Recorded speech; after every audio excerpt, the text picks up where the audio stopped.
Hello my dear students. Welcome back to my YouTube channel. आज हम बात करने वाले हैं लेक्चर नंबर 9, जो कि हमारा स्कैनर का लेक्चर नंबर 9 होने वाला है आज। उससे पहले अगर मार्केट की बात करते हैं, जैसे कि हमारा आज जो 22, जो कि आज है, आज डेट है हमारी 22 अप्रैल। सो आज हमारा जो सेंसेक्स है वो 250 पॉइंट्स प्लस में है। ठीक है। और बाकी क्लोजिंग के टाइम पे हमें करेक्ट पता चल जाएगा कि हमारी क्लोजिंग कितने टाइम की हुई है। जो कि हमारा, आइए वीडियो को स्टार्ट करते हैं। जो हमारा क्वेश्चन नंबर 1 है उसको हम एंड में करेंगे, और जो क्वेश्चन नंबर 2 है उससे हम स्टार्ट करने वाले हैं। सो आइए वीडियो सेशन को स्टार्ट करते हैं बिना टाइम वेस्ट करें। ठीक है। जो कि क्वेश्चन कर रहे हैं हम वो कर रहे हैं मिस श्रुति है, जो कि मिस श्रुति है। ठीक है। वो क्या है, वो हमारी इंडियन सिटीजन है। ठीक है। जो मिस श्रुति है वो कौन है, इंडियन सिटीजन है। And is currently is employment, वो करेंटली में एम्प्लॉयमेंट है कहाँ पर, ओवरसीज कंपनी में, जो कि लोकेटेड है यूएई में।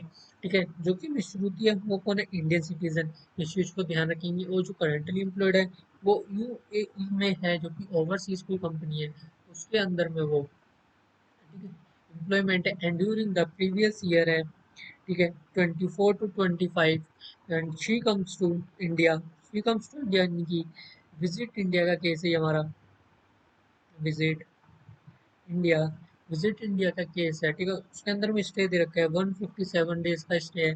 And she is in India for 200 days का एंड 100 डेज का एंड 76 का डेज का स्टे है एंड 45 डेज का स्टे है। एंड फाइनेंशियल ईयर भी बने 20 to 21 and 21 to 22 and 22 to 23 and 23 to 24, जो कि रिस्पेक्टिवली दे रखा है। अगर हम इसके नोट्स बनाते हैं, सो आइए पहले इसका एक और नोट्स बना लेते हैं। जो कि इसके अंदर में हमारा टोटल स्टे इन इंडिया कितना है उसको पहले चेक करेंगे। ठीक है। फर्स्ट लिखेंगे आप previous year and number of days.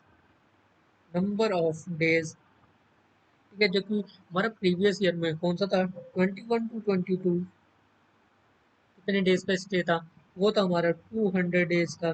And next भी आएगा ऊपर 21 to 22, उसके अंदर में कितने कितने डेज का स्टे है, वो है 100 डेज का। एंड नेक्स्ट 22 to 23 डेज में जो कि स्टे है वो था 76 डेज का, 76 डेज का था। एंड नेक्स्ट था आपका 45 डेज वाला। ठीक है।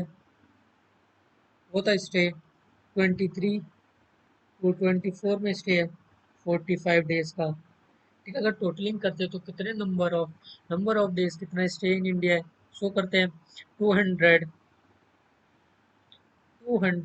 एंड 100 300 एंड 45 300 45 एंड 76 421 डेज का, 421 डेज का स्टे इन इंडिया है। सो आइए अब आगे रीड करते हैं क्वेश्चन। हमने स्टे फाइंड आउट कर लिया है। ठीक है। हम नेक्स्ट करेंगे, जो कि हमें गिवन है। ठीक है। एनुअल इनकम जो कि प्रीवियस ईयर 24 to 25 की जो कि एनुअल इनकम हमें गिवन है, जो कि ये फर्स्ट है आपकी इनकम, जो कि income from salary earned and received, जो कि सैलरी अर्न करी है वो रिसीव्ड किस में हुई है, यूएई के अंदर में। ठीक है। रिसीव्ड हुई है, और कितने का अमाउंट रिसीव्ड हुआ है, 2 लाख तक की सैलरी रिसीव्ड हुई है। एंड नेक्स्ट आपको जो कि income earn and received from house property, जो कि सिचुएटेड है, जो कि इनकम भी अर्न हुई है। वो जो जो इनकम अर्न हुई है वो रिसीव्ड हुई है, किससे हुई है, जो कि हाउस प्रॉपर्टी है, जो है यूएई के अंदर में सिचुएटेड है कोई हाउस प्रॉपर्टी, वो उससे उसे इनकम अर्न हो रही है, या फिर कह सकते हो आप रेंट रिसीव हो रहा है, वो हो रहा है 5 लाख का। एंड जो है income deemed to be active और राइस इन इंडिया, वो है 5 लाख का amount. And next income from retail business का है। ठीक है। रिटेल बिजनेस में है, तो वो है accrued and received outside India and control from India, यानी कि कंट्रोल कर रहे हैं इंडिया से, वो रिसीव्ड हो रही है, ठीक है, बाहर से। सो वो गिवन है 10 लाख की इनकम गिवन है। एंड नेक्स्ट जो कि income accrued and rice in India है, वो 3 लाख की गिवन है। ठीक है। एंड जो life insurance premium paid by cheque in India है, वो गिवन है 1,50,000 का। ठीक है, इसके बाद हमें इसके आखिर हमें फाइंड आउट क्या करना है उसको देखते हैं। ठीक है, देन हम क्वेश्चन को अब सॉल्व करेंगे। फिर नेक्स्ट हमें फाइंड आउट करना है, ठीक है, रेसिडेंशियल स्टेटस को फाइंड आउट करना है।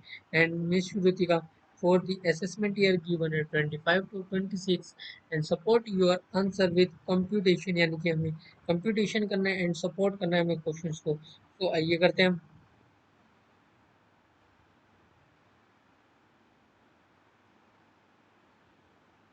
ठीक है, आइए सॉल्यूशन करते हैं।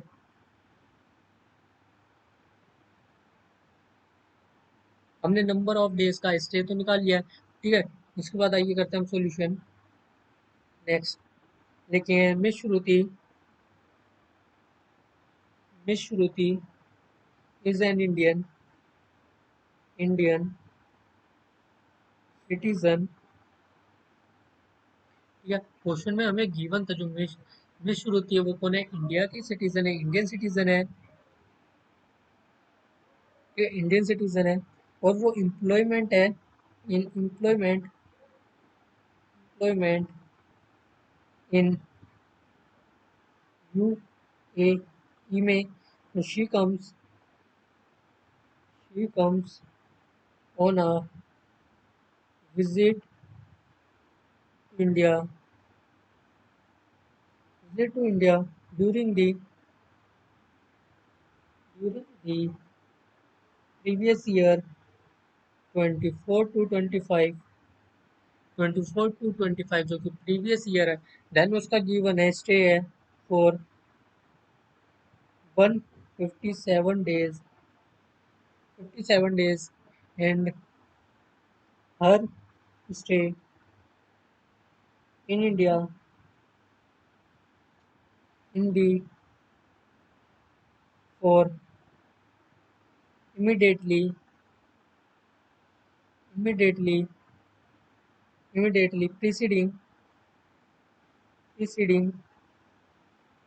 previous year preceding previous year. Yes, is as follows। ठीक है, जो कि प्रीवियस ईयर का कितने का स्टे था, 25 का 157 डेज का स्टे। एंड जो कि हमने ये कैलकुलेट किया था, ठीक है, ये भी आपका फेयर वर्क है। ठीक है, कोई रफ वर्क नहीं है ये, ठीक है, ये पूरा आपका फेयर वर्क है। जो इसके अंदर में नंबर ऑफ डेज निकल के आया 421 का नंबर ऑफ डेज है। सो इसके बाद हमारा, ठीक है, इसके अंदर में हमारा तो निकल गया, रेसिडेंशियल स्टेटस हमारा निकल चुका है, सॉरी। इसके बाद हम क्या करेंगे, हम कैलकुलेट करेंगे, ठीक है, टोटल इनकम को हम कंप्यूट करेंगे। सो आइए करते हैं कंप्यूट टोटल इनकम को।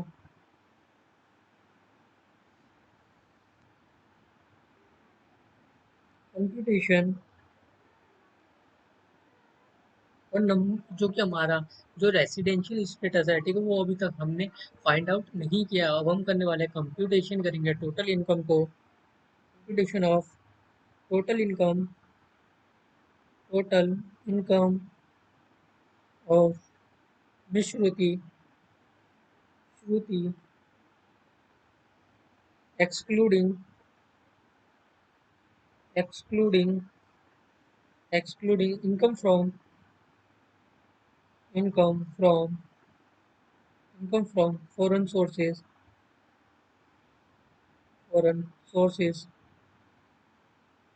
जो कि फॉरेन सोर्सेज की इनकम है, उसे क्या करते थे हम, एक्सक्लूड करते थे। और कितने तक की होती थी, 15 लाख रुपीज से अगर अबव जाती है, एक्सीड कर जाती है, तो उसको आप एक्सक्लूड नहीं करते हो। अगर उससे कम रहती है तो उसको आपको एक्सक्लूड करना पड़ता है, फॉरेन इनकम को। तो आइए अब करते हैं हम सॉल्यूशन।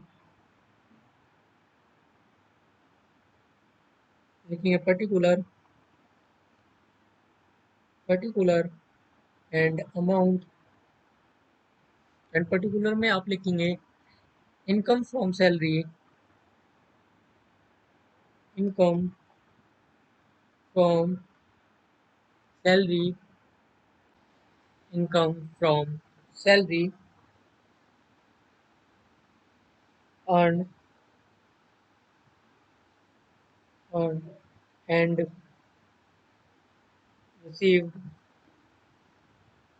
रिसीव्ड इन यूएई, ठीक है। हाँ, जो कि आपका इनकम फ्रॉम सैलरी का earn and received in UAE है, तो ये हमारा इंक्लूड नहीं होगा। देन ये हो जाएगा आपका नील। एंड सेकंड आप कैलकुलेट करोगे, फर्स्ट एंड सेकंड, जो कि income earn and received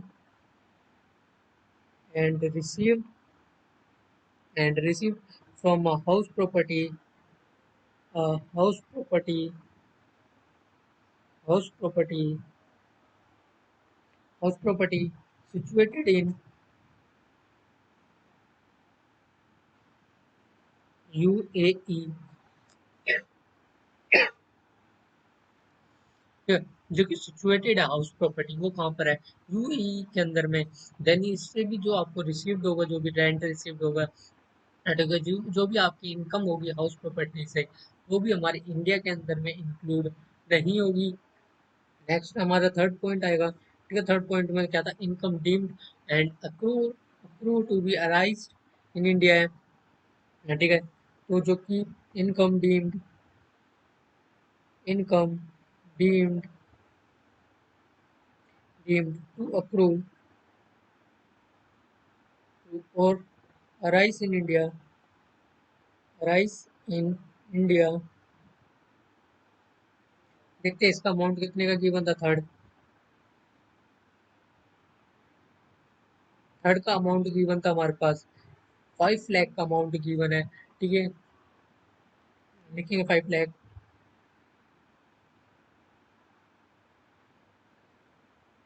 5 lakh. Next है आपका इनकम फ्रॉम रिटेल बिजनेस वाला, income from retail retail business, income from retail business का, ठीक है। सो की जो कि गिवन है फोर्थ, फोर्थ का गिवन है हमारे पास 10 लाख,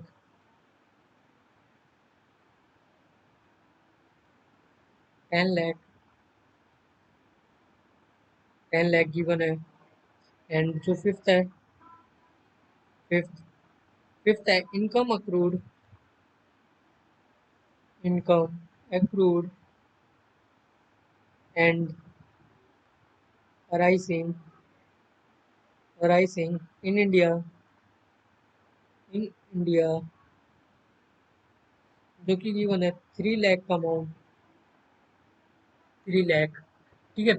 कौन कौन से हमारी इनकम, मान लीजिए जो आपकी इनकम अगर फॉरेन सोर्सेज से आपको रिसीव्ड हो रही है, सो आपके इंडिया के अंदर में इंक्लूड नहीं होगी, ठीक है, एक्सक्लूड होगी वो हमारी, ठीक है। अगर हमारी जो इनकम अक्रूड और राइज इन इंडिया है, सो वो तो हमारी इंडिया के अंदर ही इंक्लूड होगी। तो नेक्स्ट लिखेंगे, जो कि इसके में से हमारा लेस होता है, लेस करेंगे डिडक्शन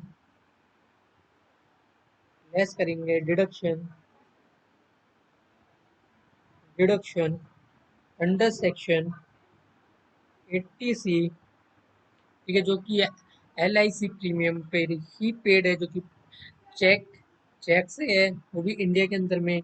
तो आएगा 1,50,000, 1,50,000, ठीक है। अगर आप इन सब का अगर सम करोगे, ये तो आपका लेस होगा, सम करोगे तो आपका क्लास निकल के आएगी total income excluding income from foreign sources,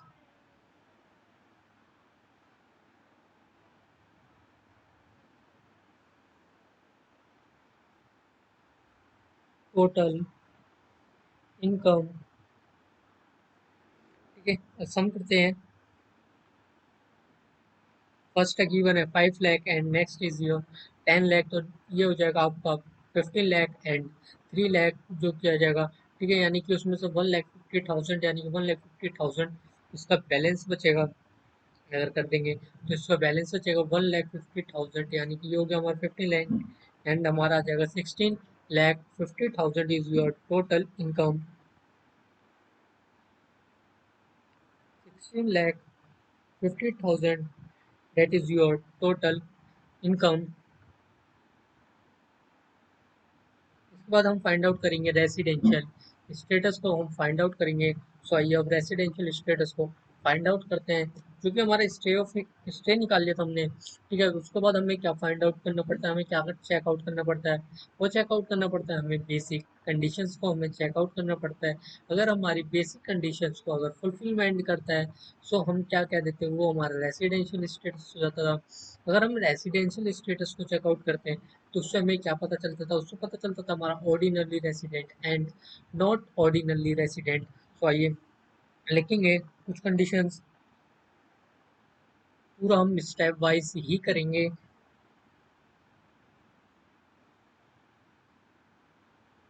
Shruti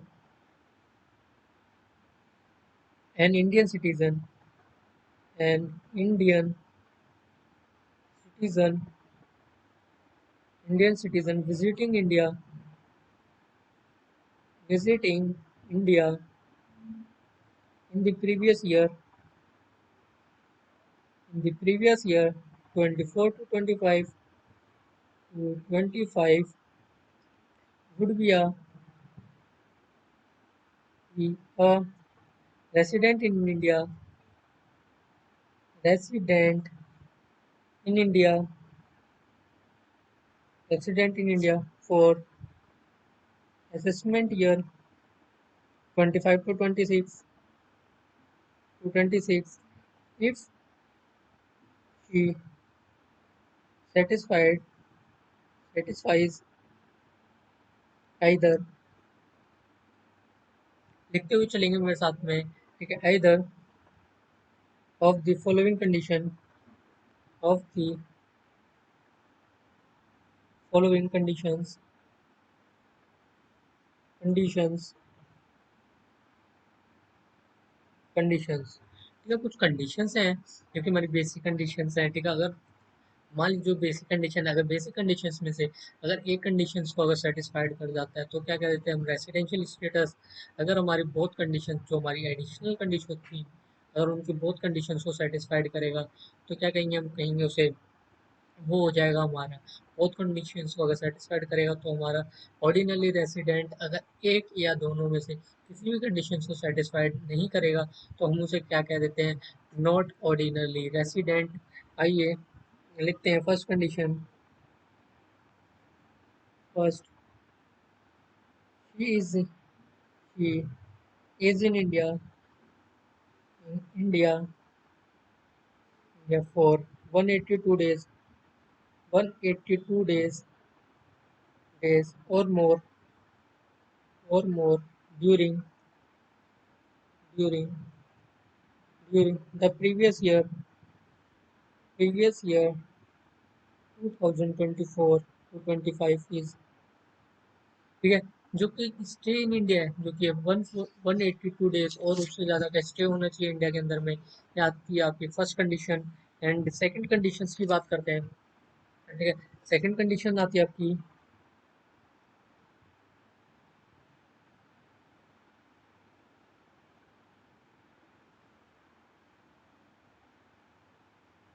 second condition पे बात करते हैं, जो कि है she is in India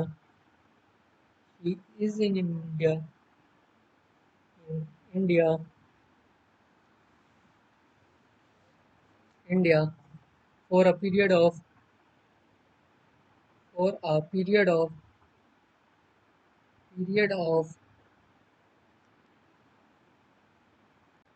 she is in India for a period of 120 days, 120 days or more during the previous year 24 to 25, and her stay in India in the for immediately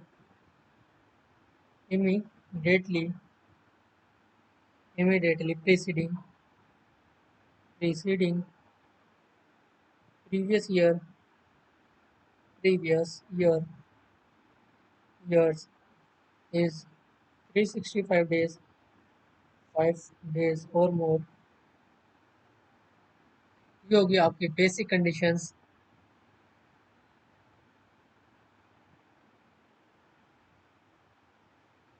जो कि आपकी बेसिक कंडीशंस, ठीक है, जो कि first condition है 182 days और उससे ज़्यादा आपका स्टे होना चाहिए ड्यूरिंग द 24 to 25 ईयर में आपका स्टे इन इंडिया होना चाहिए, ठीक है, जो कि फर्स्ट कंडीशन है उसको सेटिस्फाइड नहीं करती हमारी, ठीक है। बट हमारी बेसिक कंडीशंस में से हमें किसी एक कंडीशन को अगर सेटिस्फाइड कर देते हैं तो क्या कह देते हैं, हमारा रेसिडेंशियल स्टेटस उस पर्सन को मिल जाता है। एंड नेक्स्ट होता है आपका, ठीक है, 120 डेज या उससे ज़्यादा का स्टे होना चाहिए प्रीवियस ईयर, ठीक है, 24 to 25 में। और जो कि है 4 ईयर में, ठीक है, प्रीवियस 4 ईयर्स में से immediately preceding the previous year उसमें स्टे होना चाहिए 365 डेज या उससे ज़्यादा का स्टे होना चाहिए। जो हमारा सेकंड कंडीशन है, ठीक है, उसको हमारी सेटिस्फाइड करती है 150 सॉरी 157 डेज का हमारे पास गिवन था स्टे प्रीवियस ईयर 24 to 25 के अंदर में। 157 डेज का हमारे पास गिवन है, ठीक है, क्वेश्चन में ही गिवन था। सो जो हमारी सेकंड कंडीशन है उसको सेटिस्फाइड कर जाता है। तो क्या कहेंगे, हमारा ये रेसिडेंट, इसको क्या मिल जाता है, हमारा रेसिडेंशियल स्टेटस मिल जाता है। Sorry,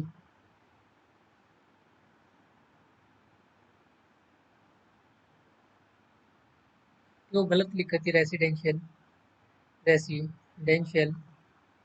status, residence residential status उस पर्सन को फिर मिल जाएगा, मिस श्रुति को मिल जाएगा रेसिडेंशियल स्टेटस।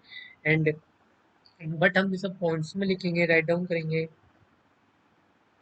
लिखेंगे this first condition, this first condition is not satisfied, is not satisfied since since she is in India, only only for 157 days, 7 days during the previous year 24 to 25, ठीक है। जो हमारी basic condition है जो कि first, उसको हमारी satisfied नहीं करती है और अब सेकंड कंडीशंस को हमारी सेटिस्फाइड करती है, ठीक है, उसे राइट डाउन करेंगे। एंड सेकंड कंडीशन, ये तो होगी हमारी फर्स्ट कंडीशन। एंड हम करेंगे दी सेकंड कंडीशन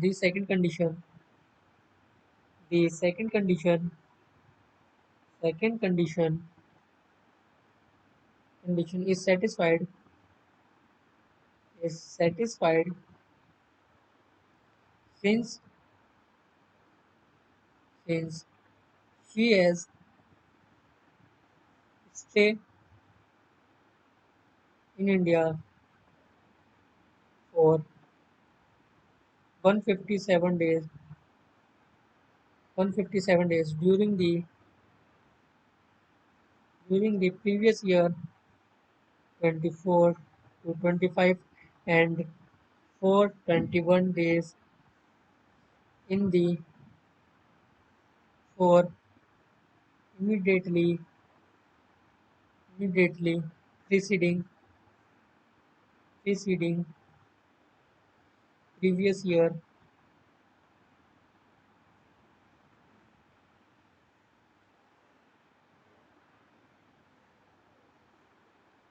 ठीक है, जो कि हमारी सेकंड कंडीशन है उसको क्या कर रही है, सेटिस्फाइड कर रही है, ठीक है, जो कि हमारा इमिडिएटली प्रीसीडिंग जो कि 4 ईयर्स में से 365 डेज का स्टे होना चाहिए। बट इसके अंदर में जो कंडीशन को सेटिस्फाइड कर रही है, ठीक है, वो कर रहा है 421 डेज का स्टे है, ठीक है, इमिडिएटली प्रीसीडिंग था 4 ईयर्स में। सो जो हमारी सेकंड कंडीशन है उसको सेटिस्फाइड कर रही है। देन ये हो जाएगा हमारा residential status, but not ordinary resident, ठीक है, इसका आपका कंक्लूजन हो जाएगा। आइए कंक्लूजन लिखेंगे,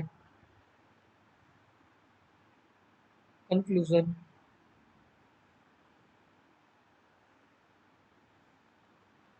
conclusion Vishruti Shruti residential status, residential status, status for assessment year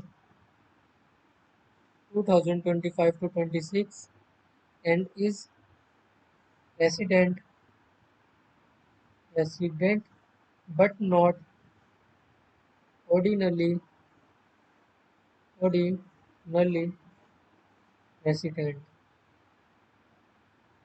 ठीक है, ये हो गया आपका कंक्लूजन। ठीक है, बट हमारा रेसिडेंशियल स्टेटस है, बट नॉट ऑर्डिनरली रेसिडेंट है। ठीक है, आपका रेसिडेंशियल स्टेटस है बट नॉट ऑर्डिनरली रेसिडेंट है। तो आइए, ठीक है, ये हो गया हमारा क्वेश्चन नंबर सेकंड एंड हो गया। आप करेंगे क्वेश्चन नंबर वन, उससे पहले एक बार इस क्वेश्चन को रिवाइज करा देता हूँ आपको। ठीक है,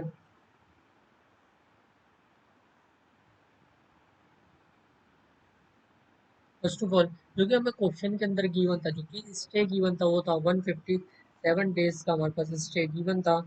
ठीक है, एंड नेक्स्ट जो कि हमारे पास प्रीवियस ईयर 21 to 20 का है, number of stay 200 and 21 to 22 का है 100 डेज एंड 22 to 23 का 76 डेज एंड 23 to 24 का गिवन है 45 डेज का। तो हमारा टोटल आ गया था नंबर ऑफ डेज 421 डेज आ गए थे हमारे पास। तो जो मिस हुई थी क्या करना था हमें, उसकी टोटल इनकम को फाइंड आउट करनी थी। ठीक है, हमारे पास कुछ, ठीक है, कुछ इनकम्स दे रखी थी, देन उससे ही हमें टोटल इनकम को फाइंड आउट करना था। तो ठीक है, चूंकि हमें टोटल इनकम निकालनी थी, उसमें से हमें एक्सक्लूडिंग करना था फॉरेन सोर्सेज की इनकम को, जो कि हमारी थी, जो कि ठीक है, जो सैलरी रिसीव्ड हो रही थी या फिर अर्न हो रही थी, वो कहाँ पर हो रही थी, यूएई के अंदर में। ये हमारी फॉरेन सोर्सेज होगी, तो ये हमारे इसमें कोई भी अमाउंट नहीं आएगा, इंडिया के अंदर में हमारी इंक्लूड नहीं होगी। नेक्स्ट था आपका income earn and receive from house property situated in UAE,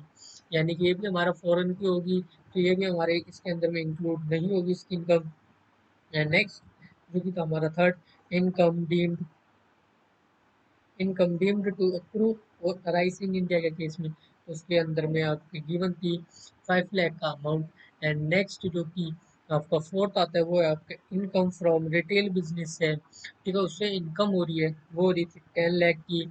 and next income accrued and arising in India, वो थी 3 लाख की।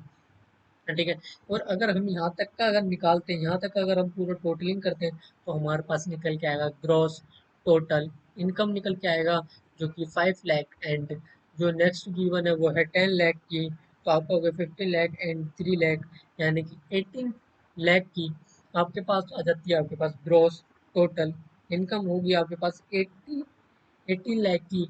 देन उसमें से हमारा लेस होगा डिडक्शन अंडर सेक्शन 80C, जो कि गिवन है हमारे पास। ठीक है, लाइफ इंश्योरेंस का निकलेगा हमारे पास, जो कि है 1,50,000 का, आपका लेस होगा deduction under section 80C। Then आपका क्या निकल के आता है, देन आपका निकल के आता है टोटल इनकम। ये टोटल इनकम निकल के आ रही है हमारे पास, इसके अंदर में हमारी एक्सक्लूडिंग है, क्या है, एक्सक्लूडिंग है फॉरेन सोर्सेज की इनकम, एक्सक्लूडिंग है टोटल इनकम में। सो यहाँ पर निकल के आगे total income excluding the foreign sources income. And next हमें निकालना था रेसिडेंशियल स्टेटस। ठीक है, रेसिडेंशियल स्टेटस जो कि निकालने में मिश्र होती है एंड इंडियन, जो कि विजिट इंडिया वाला केस है। ठीक है, कौन सा, जो कि प्रीवियस ईयर है 24 to 25 would be resident in India for the assessment year 2025। और हमें रेसिडेंशियल स्टेटस फाइंड आउट करने के लिए हमें बेसिक कंडीशंस चेकआउट करनी पड़ती है एंड एडिशनल कंडीशन चेकआउट करने पड़ते हैं हमारे पास, नॉट सॉरी ऑर्डिनरी रेसिडेंट को देखने के लिए। जो फर्स्ट आती है हमारी बेसिक कंडीशन, वो कौन सी है हमारी, जो कि प्रीवियस ईयर 24 to 25 में जो कि नंबर ऑफ डेज का स्टे होना चाहिए 182 डेज, या उससे मैक्सिमम का स्टे होना चाहिए प्रीवियस ईयर के अंदर में, तो उसको मिल जाता है हमारा रेसिडेंशियल स्टेटस। ठीक है, उस पर्सन को जिसका कि हम चेकआउट करते हैं, चाहे वो विश्रुति हो, चाहे वो कोई सा भी पर्सन हो।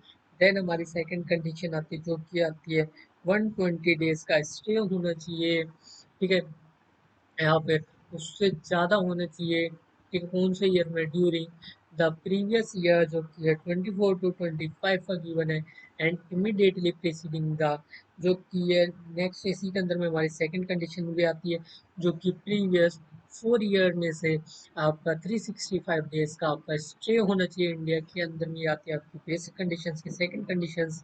ठीक है, उसके बाद जो कि थी हमारे जो कि फर्स्ट कंडीशन उसको थी वो सेटिस्फाइड नहीं करी थी 182 डेज या उससे ज़्यादा वाली कंडीशंस को, बट जो कि निष्पत्ति का था स्टे था वो था 157 डेज का, जो कि during the previous year 24 to 25 का।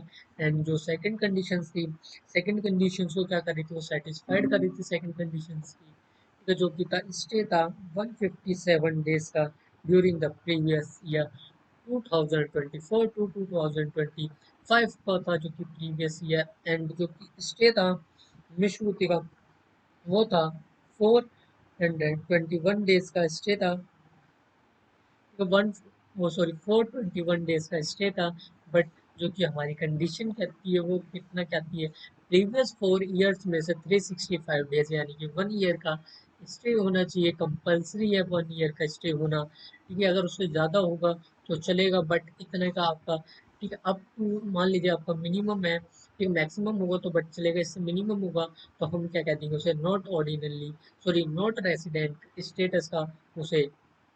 ठीक है, और उसके बाद आता है हमारा नेक्स्ट जो कि कंक्लूजन है। कंक्लूजन में क्या था, चूंकि हमारा रेसिडेंशियल स्टेटस है, ठीक है, जो उसके बाद हमें एडिशनल कंडीशन को सेटिस्फाइड करना इतना जरूरी नहीं क्योंकि इसमें, ठीक है, and but not ordinary resident का उसे स्टेटस मिल जाता है, बट वो हमारा रेसिडेंट है। ठीक है, बट वो हमारा नॉट ऑर्डिनरी रेसिडेंट। आइए क्वेश्चन नंबर फर्स्ट को करते हैं।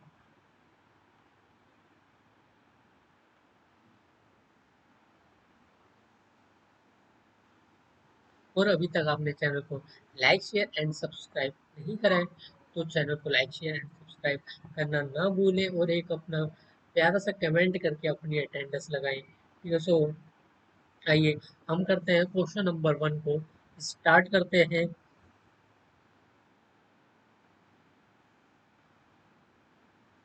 हमें क्या करना है, एग्जामिन करना है टैक्स इम्प्लीकेशंस का। ठीक है, कुछ ट्रांजेक्शन्स गिवन है और असेसमेंट ईयर हमारे पास है। ठीक है, 2025 to 26 का असेसमेंट ईयर गिवन है। एंड जो कि government of India has appointed mister Rahul, जो गवर्नमेंट ऑफ इंडिया उसने अपॉइंट करा है, किसको अपॉइंट करा है, मिस्टर राहुल को। ठीक है, एज अ इन्वेस्टर। ठीक है, कहाँ पर, जापान में एज ए इन्वेस्टर। ठीक है, अपॉइंट करा है मिस्टर राहुल को। एंड जो राहुल है उसको रिसीव्ड हो रही है सैलरी 7,50,000 की, एंड अलाउंसेस रिसीव्ड हो रही है 2,40,000 की अलाउंसेस है, एंड सैलरी रिसीव्ड है 7,50,000 की। ठीक है, and during the previous year before rendering his services in Japan, यानी कि वो जो सर्विसेज है वो कहाँ दे रहा है, वो जापान के अंदर में सर्विसेज दे रहा है, एज ए एम्बेसडर है। ठीक है, और गवर्नमेंट ने उसे अपॉइंट कर रखा है। सो नेक्स्ट है जो कि, बट वो हमारा कौन है, इंडियन सिटीजन है, having status of non resident in India for the previous year. And next point है आपका, नेक्स्ट पॉइंट है मिसिस जूई वाला। बट पहले हम इस पॉइंट का हम आंसर करेंगे, ठीक है, देन हम सेकंड वाला रीड करेंगे। फर्स्ट का करेंगे एज पर सेक्शन, जो कि आपका सेक्शन आएगा section number 9 sub section number 1 का। ठीक है, सब sorry sub section section number 9 sub section number 1 का क्लॉज नंबर 3। ठीक है, उसके अंदर की बात करेंगे। ठीक है, राइट हम करेंगे फर्स्ट का सॉल्यूशन।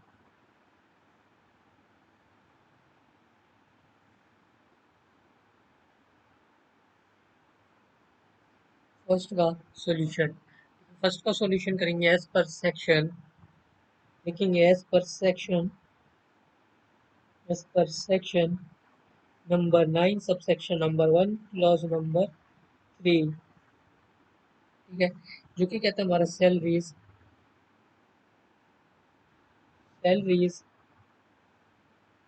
सैलरीज एंड इसके अंदर में हमारा क्या क्या इंक्लूडिंग होगा, लिखेंगे including inter Alia allowances, allowances, allowances, और जो कि पेबल है, payable by the government,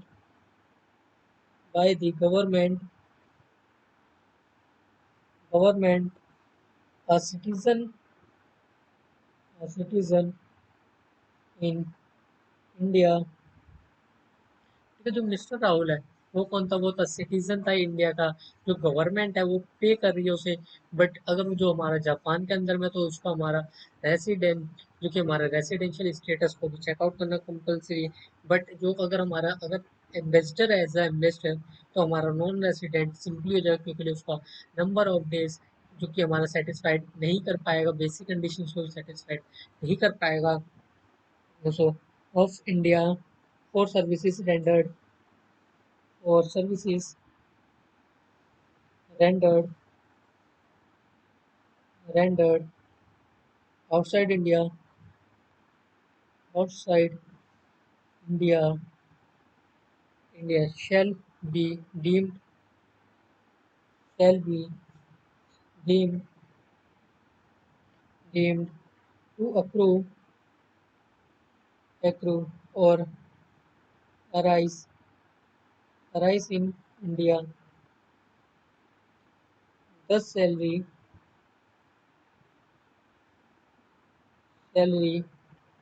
received from government, received from received government from government by Mr. Rahul being a being a non-resident of resident of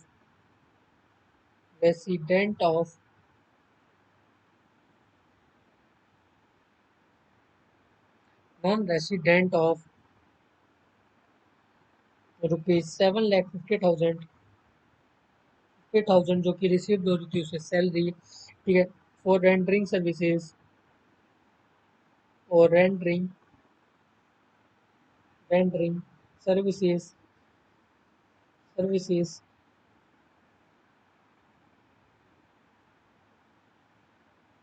rendering services in Japan,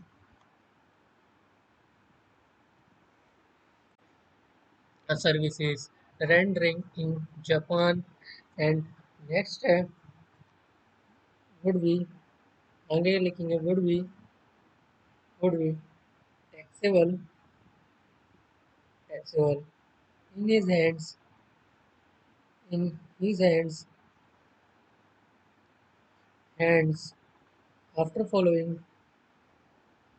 after following standard standard deduction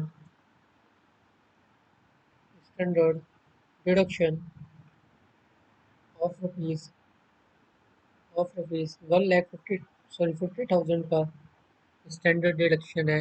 and next, however however any allowance or allowances or perquisites paid or allowed outside India by the government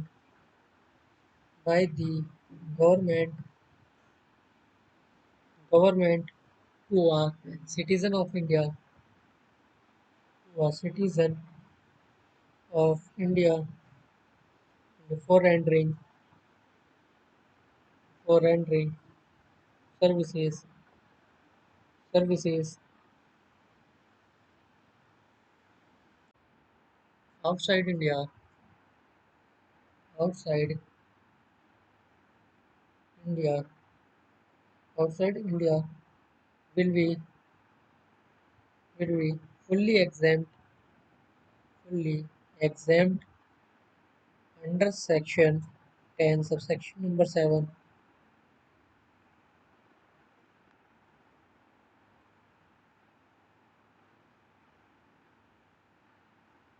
And subsection number 7, hence rupees 2,40,000 being the allowance allowance would be exempt would be exempt would be exempt 4,40,000 का आपको exempt मिलता है, ठीक है, जो कि होता है अंडर सेक्शन 10 सबसेक्शन नंबर 7 के अंदर में। एंड नेक्स्ट है आपका सेकंड पार्ट को रीड करेंगे। Ms. Juhi, a non-resident in India, is engaged in operations which are confined to purchase of goods in India for the purpose of export. She was earned 2,25,000 during the previous year 24 to 24। इस points को हम जो हमारे second third fourth, ठीक है, इन पार्टों को हम करेंगे नेक्स्ट क्लास में। तब तक के लिए take care and bye bye and जय हिंद। अब मिलते हैं नेक्स्ट वीडियो में।